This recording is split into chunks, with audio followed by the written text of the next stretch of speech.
Howdy, welcome to the Movie Cellar for another installment of the Month of Horrors. I'm George, and this time I watched John Carpenter's Vampires from the 90s. It wasn't very good. I don't recommend it. It may have been considered good in the 90s, but I doubt it. It was James Woods, one of the Baldwins that no one cares about. The acting was uninspired. That's the best thing I can say about the acting. It was boring. The story was pretty lame. Their, quick summary of the movie is James Woods' character.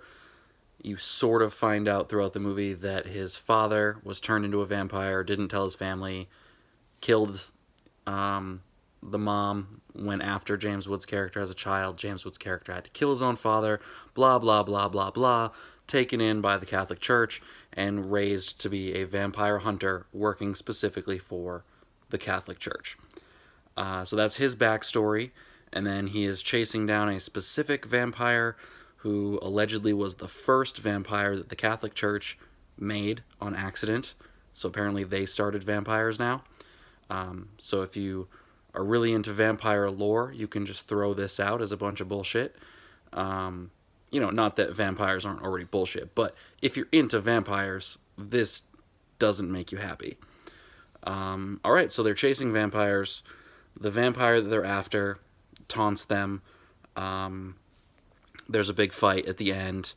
Oh no, the Catholics were in on it all together. The guy in charge of the hunt for this vampire really was working with the vampire, wants to become a vampire because he's afraid of dying.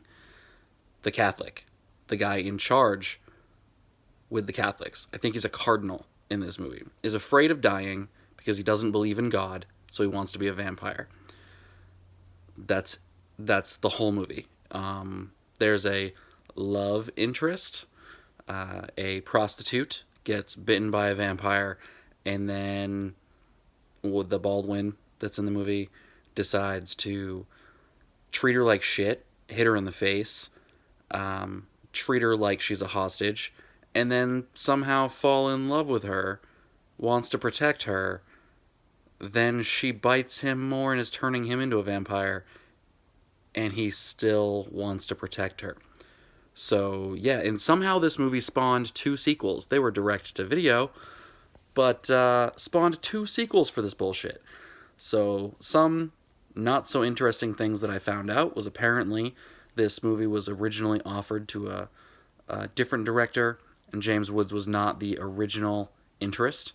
They wanted Dolph Lundgren as the main character, which would have been much more fun, in my opinion. I think it would have maybe taken itself a little less seriously and been, campy fun instead of just shitty. But that didn't happen. So they got James Woods. Apparently, this was like the most successful John Carpenter movie in the 90s, which is really sad because it had a budget of $20 million, and in the box office, it did $20.3 million. So that .3, obviously way more money than I'll ever have or ever had, but still, when it comes to movies, that's not much of a fucking profit. So to call that successful is really sad. And I was expecting a lot more. The name John Carpenter has been in the annals of movie history for a while. His name is tossed around with horror movies for a long time, and apparently for a reason. But this was no good. I think personally I like some of his shittier movies that are more fun because of that. Okay, so a couple other things that I'd like to point out. Oh wait, first, star rating. From 0 to 10, I'm going to give this one like a 3.5. I was really bored. I was listening to my daughter's cartoons going on in the other room instead. They sounded far more interesting, and the story was more put together. So, but furthermore, beyond this movie, because I'd like to move past it pretty quickly, you may notice that this video is my longest in quite a while, because fuck Dan. That's why. Fuck Dan. So, we have already recorded our Month of Horrors review that's supposed to come out after all of our Month of Horrors mini reviews, but Dan and Chris had finished all their movies. I hadn't. I'm a few movies behind.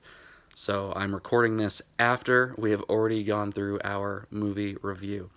So this review is brought to you by the message of Fuck Dan. And with that, I hope you have a great day and that you never waste your time with John Carpenter's The Vampires. All right, bye. Thanks.